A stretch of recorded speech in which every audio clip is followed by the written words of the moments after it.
The all specimen patient यानी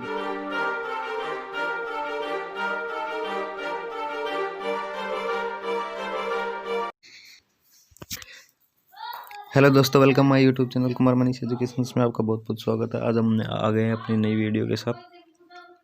आज का हमारा टॉपिक होगा माइक्रोबायोलॉजी का। आज का हमारा टॉपिक होगा स्टैंडर्ड प्रिकॉशंस या universal precautions of the biomedical waste management के लिए। यानी कि इसके अंदर क्या होते हैं, जो बायोमेडिकल वेस्ट मैनेजमेंट के लिए क्या क्या दो प्रिकॉशंस किए जाते हैं। यानी कि बायोमेडिकल वेस्ट मैनेजमेंट के लिए कौन कौन से प्रिकॉशन किए जाते हैं। सबसे पहले जो प्रिकॉशंस होता है बायोमेडिकल वेस्ट मैनेजमेंट, इसमें क्या होता है स्टैंडर्ड प्रिकॉशंस, यानी कि जो मेनली क्या होता है स्टैंडर्ड प्रिकॉशंस होता है बायोमेडिकल वेस्ट मैनेजमेंट के लिए। और इसमें क्या होता है जो स्टैंडर्ड प्रिकॉशन होता है हमारा बायोमेडिकल वेस्ट मैनेजमेंट का, उसके अंदर क्या कहते हैं, उसका जो दूसरा नाम होता है वो कौन सा होता है यूनिवर्सल प्रिकॉशन। यानी कि हम स्टैंडर्ड प्रिकॉशंस को हम किस नाम से जानते हैं, यूनिवर्सल प्रिकॉशन के नाम से भी जानते हैं।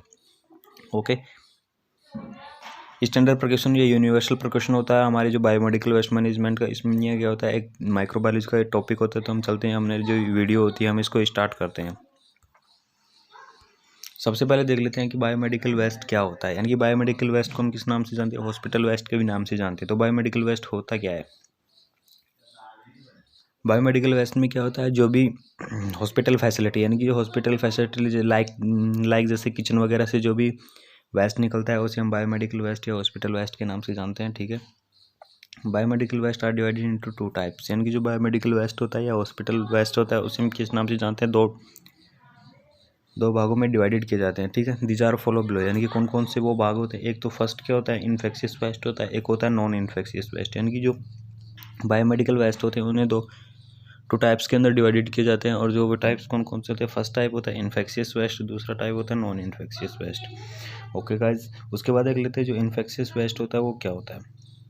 This type of the waste of the hospital is a harmful. यानी कि जो इन्फेक्शियस वेस्ट होता है वो क्या होता है, एक हार्मफुल होता है, यानी कि नुकसानदायी होता है। किसके लिए, हॉस्पिटल के अंदर जो इन्फेक्शियस वेस्ट होता है ये क्या होता है, हार्मफुल होता है and may produce the infectious disease. और ये क्या प्रोड्यूस करता है, या फिर जो इन्फेक्शियस वेस्ट होता है ये क्या प्रोड्यूस करता है, इन्फेक्शंस डिजीज। यानी कि इन्फेक्शंस डिजीज क्या करता है, प्रोड्यूस करता है। उसके बाद देख लेते हैं इन दिस वेस्ट इंक्लूडिंग, यानी कि जो इन्फेक्शियस वेस्ट होता है, यानी कि जो बायोमेडिकल या हॉस्पिटल वेस्ट के अंदर जो इन्फेक्शियस वेस्ट होता है उसके अंदर कौन कौन सी चीज़ें इंक्लूड की जाती हैं। सबसे पहली चीज़ आती है माइक्रोबायोलॉजिकल वेस्ट आता है, पैथोलॉजिकल वेस्ट आता है, लेबोरेटरी वेस्ट आता है। यानी कि जो इन्फेक्शियस वेस्ट होते हैं वो कहाँ कहाँ आते हैं, माइक्रोबायोलॉजिकल वेस्ट आते हैं, पैथोलॉजिकल वेस्ट आते हैं, लेबोरेटरी वेस्ट आते हैं। उसके बाद आता है नॉन इन्फेक्शियस वेस्ट, यानी कि जो हमारा जो सेकंड जो बायोमेडिकल वेस्ट होगा वो नॉन इन्फेक्शियस वेस्ट होगा। तो नॉन इन्फेक्शियस वेस्ट क्या होता है, it is also the waste of the hospitals. यानी यहाँ भी क्या होता है, एक हॉस्पिटल का वेस्ट होता है। It does not produce the any harmful effect. यानी यह क्या करता है, it does not produce any harmful effect, यानी यह कोई हार्मफुल इफेक्ट क्या करता है, प्रोड्यूस नहीं करता। And it is about 85 to 90% of the hospital waste. यानी कि वैसे से जो 90% जो हॉस्पिटल वेस्ट होते हैं वो क्या होते हैं, नॉन इन्फेक्शियस वेस्ट होते हैं। ओके गाइज, उसके बाद हम देख लेते हैं आगे यूनिवर्सल प्रिकॉशन। यानी कि हमारे जो मेन टॉपिक था आज का, हमारा जो मेन टॉपिक था वो था यूनिवर्सल प्रिकॉशन या स्टैंडर्ड प्रिकॉशन। यानी कि यूनिवर्सल प्रिकॉशन कौन कौन से होते हैं या फिर स्टैंडर्ड प्रिकॉशन कौन कौन से होते हैं। तो देख लेते हैं हमारे जो मेनली जो यूनिवर्सल प्रिकॉशन होते हैं वो 8, यानी कि 8 क्या होते हैं, यूनिवर्सल प्रिकॉशन होते हैं। और इस यूनिवर्सल प्रिकॉशन के अंदर क्या क्या चीज़ें बताई गई हैं कि कैसे हम स्पेसिमेन को हैंडल करते हैं, कहाँ से स्पेसिमेन लेते हैं, और स्पेसिमेन लेने के दौरान क्या क्या करते हैं, और जो भी स्पेसिमेन लेते हैं उसको किसके अंदर रखते हैं। ठीक है, ये सभी चीज़ें किसके अंदर बताई गई हैं, यूनिवर्सल प्रिकॉशन के अंदर बताई गई हैं। उसके बाद देख लेते हैं एज्यूम।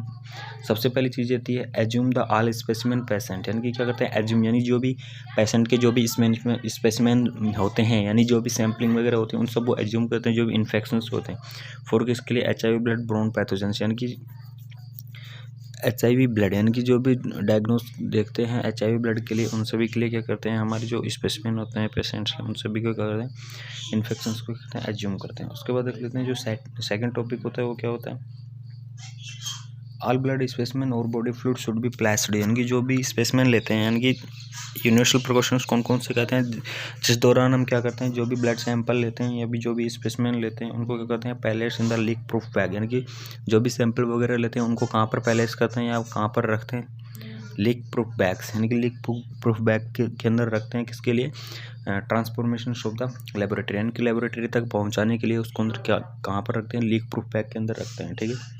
उसके बाद जो थर्ड प्रिकॉशन होता है, थर्ड प्रिकॉशन क्या होता है, यूज़ द ग्लव्स वाइल जब हैंडलिंग द ब्लड, यानी कि जिस प्रकार हम ब्लड यानी सैम्पलिंग लेते हैं या फिर ब्लड लेते हैं उस टाइप क्या करते हैं हम ग्लव्स का यूज़ करते हैं, ठीक है। एंड बॉडी फ्लूइड, यानी कि ब्लड और बॉडी फ्लूइड लेते समय, यानी कि पेशेंट का ब्लड और बॉडी फ्लूइड लेते समय क्या करेंगे, ग्लव्स का यूज करेंगे।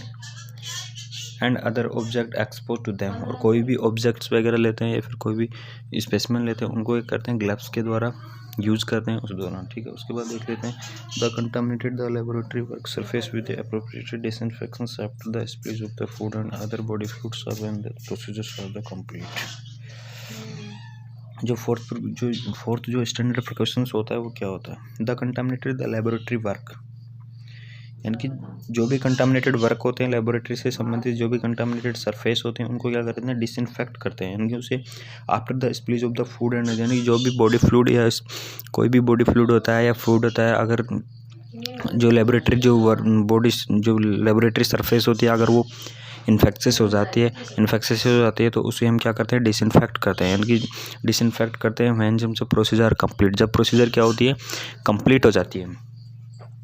जब क्या होती है कि प्रोसीजर कंप्लीट हो जाती है तब क्या करते हैं, जो भी बॉडी फ्लूइड वगैरह होते हैं लेबोरेटरी के अंदर उनको सबको क्या करते हैं, क्लीन कर देते हैं, या उस सरफेस को हम क्या करते हैं, क्लीन करते हैं। उसके बाद देख लेते हैं जो 5 पॉइंट होता है, यानी कि जो यूनिवर्सल प्रिकॉशंस का जो 5वां पॉइंट होता है वो क्या होता है, limit use of the needle and syringe, यानी कि लिमिटेड यूज करेंगे, यानी कि जो भी नीडल और सिरिंजेज होंगी उसका हम क्या करेंगे, लिमिट तरीके से यूज़ करेंगे या लिमिटेड यूज़ करेंगे। For there are no another alternative, यानी कि कोई अनदर क्या करते हैं, अल्टरनेट नहीं करते हैं।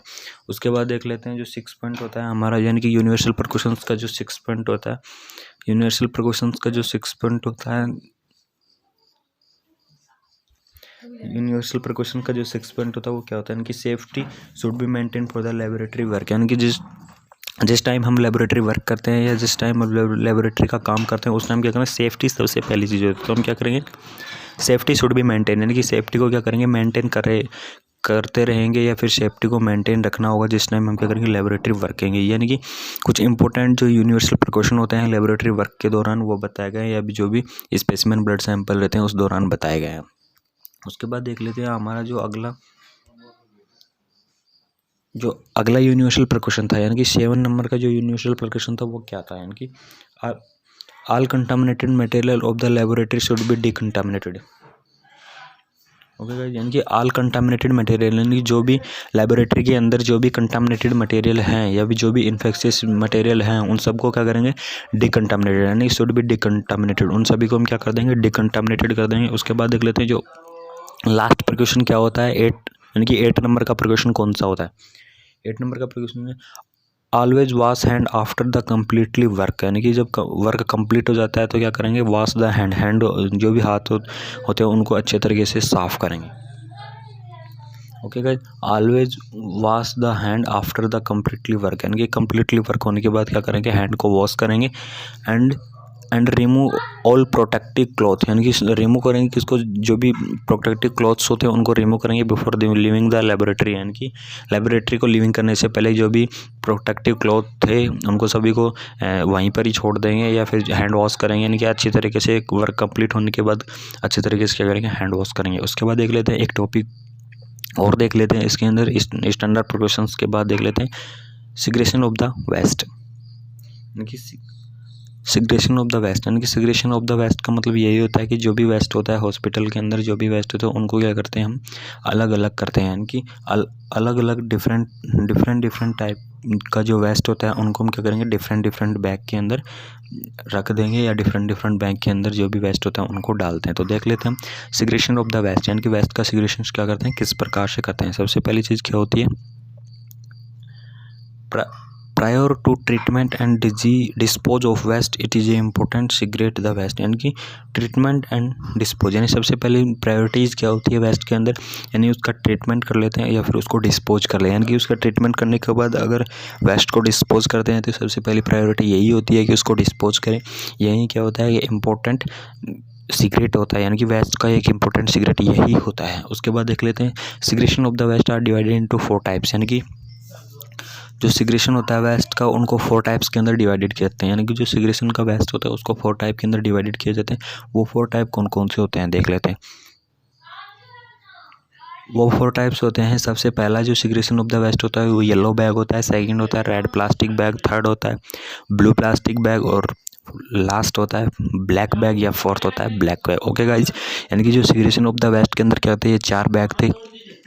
इन 4 बैगों के अंदर क्या करते हैं, अलग अलग टाइप का क्या करते हैं वेस्ट देते हैं, यानी कि अलग अलग टाइप का जो बायोमेडिकल वेस्ट होते हैं उनको इसके अंदर क्या करते हैं डालते हैं। तो हम देख लेते हैं कि कौन कौन सा वेस्ट इन बैग्स के अंदर डालते हैं, इन 4 बैगों के अंदर कौन कौन सा वेस्ट डालते हैं। ओके गाइज, देखते हैं।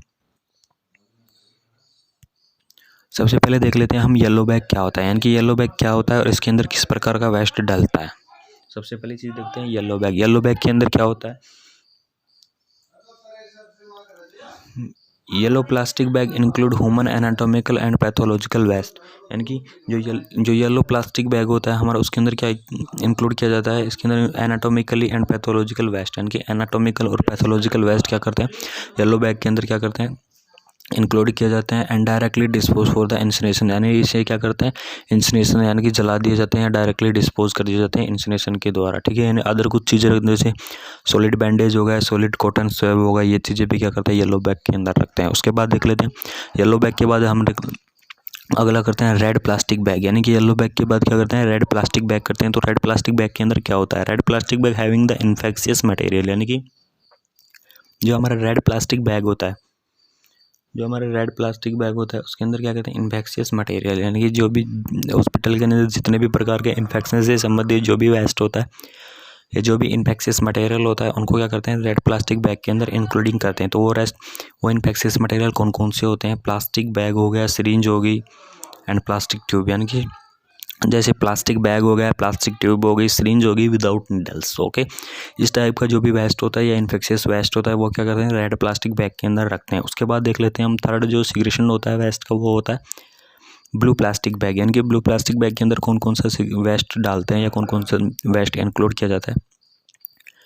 Blue plastic bag include the instrument, यानी कि ब्लू प्लास्टिक बैग के अंदर क्या करते हैं इंस्ट्रूमेंट को इंक्लूडिंग किया जाता है, यानी कि जो भी इंस्ट्रूमेंट होते हैं इन्फेक्शियस इंस्ट्रूमेंट वो क्या करते हैं ब्लू प्लास्टिक बैग के अंदर डालते हैं। ठीक है, वो कौन कौन से होते हैं, जैसे बोतल होगी, एम्पुला होगी, वायल होगी, यानी कि बोतल हो गई, एम्पुला, वायल हो गई, इस प्रकार के जो वेस्ट होते हैं या फिर इस प्रकार के जो वेस्ट मटेरियल होते हैं वो क्या करते हैं हमारे ब्लू प्लास्टिक बैग के अंदर इंक्लूड करते हैं या फिर ब्लू प्लास्टिक बैग के अंदर डालते हैं।